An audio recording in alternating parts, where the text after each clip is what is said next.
Hey guys, Scott here with a very simple, quick message and video.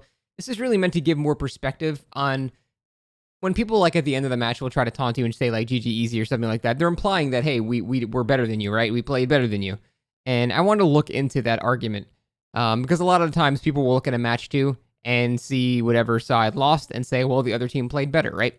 And I just want to go over how it's really not quite that simple because of this game being so asymmetrical and RNG and stuff like that. And I wanted to just go over how I think it's a very silly comparison. So to me, when someone says that, like, I played better than you, unless they're on the same team, I don't see how this argument ever even works. If you're a survivor and you escape and you think you've played better than the killer, you're not comparing the same thing. You're not playing the same game as a killer. It's like, walking up with a chessboard and just saying, look, I've done better at checkers than you. And it's just, you're not actually comparing the same game. So I always find it very strange when people try to draw a conclusion that whatever side loses is now a worse player, or even that they played worse in general than the other side. And I think a lot of this is because people still think it's a comparable metric between both sides. But I want to give a couple of examples of things that are that prove it's not really true. So for example, let's say like a Leatherface has skillfully downed somebody in a dead zone. He set up a dead zone and he's now hooked somebody in that dead zone. So he's done all this intentionally. He's being very smart about it. And so that guy on the hook is about to die. Let's say the Leatherface is not even camping. He's now chasing somebody else and he even downs them. Now the other teammate has to go save that guy on the hook. And he's like, that's all the option he has because he's about to die. And now he's in a dead zone. Leatherface is coming back. And now he downs that one survivor that got the rescue in this dead zone because the survivor had nothing to work with. Now, in that scenario, would you say that the Leatherface played better than that survivor that was forced to unhook in an unsafe area? I would say no, because that guy didn't really even get a chance to do anything. He didn't get a chance to display his skill. Now, it was smart of the Leatherface. He got to display his skill in the scenario because he got to create a dead zone, put people in the dead zone, and remain in the dead zone while still pressuring other people as well. That's usually a sign of, good map control. So the Leatherface was doing something to show his skill, but the survivor didn't really have the same option. Now, to flip it on the other side to show the other example, if you've ever played on the map The Game as killer, it's pretty much the exact same thing. Your skill as a killer doesn't really matter because all it is 25 safe pallets.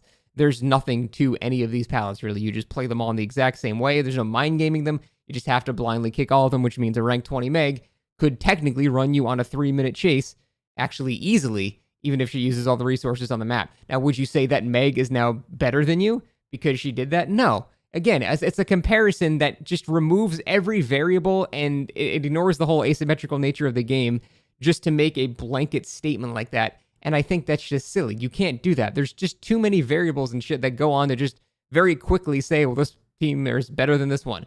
The only way I think that's an actual valid statement is if you have like a tournament with 5 players and they both rotate killer and survivor. In that case, well, now you're comparing 1-to-1, killer to killer and survivor to survivor, and now you actually have a pretty good metric of skill, but that doesn't happen in normal games. So whenever you beat someone, it's really hard for me to agree when you say, well, I'm better than these people.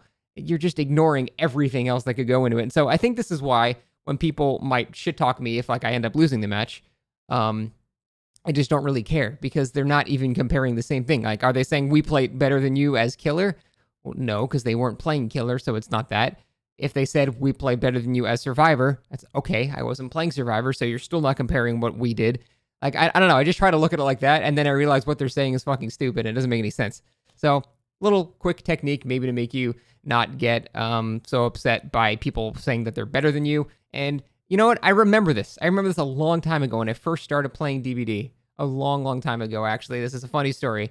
When Jen was getting me into DBD, I was watching her, and I didn't really understand what was going on. And she got down by an insta-saw Billy, and she was getting face camped, and then she died.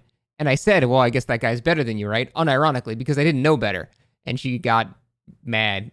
So I understand now that, yes, there are scenarios that do not allow you to display your skill, which means you can't really have a direct skill measurement anymore, unless you're, again, like in that tournament setting where you're actually going killer to killer and survivor to survivor. But in any other scenario, try to have this mindset. It might make you not as upset when people say they played better than you or whatever, because frankly, the comparison is a little silly. That's it, guys. Thanks for watching. See you next time. Julie here. Let me just cat. There you go. All right, bye.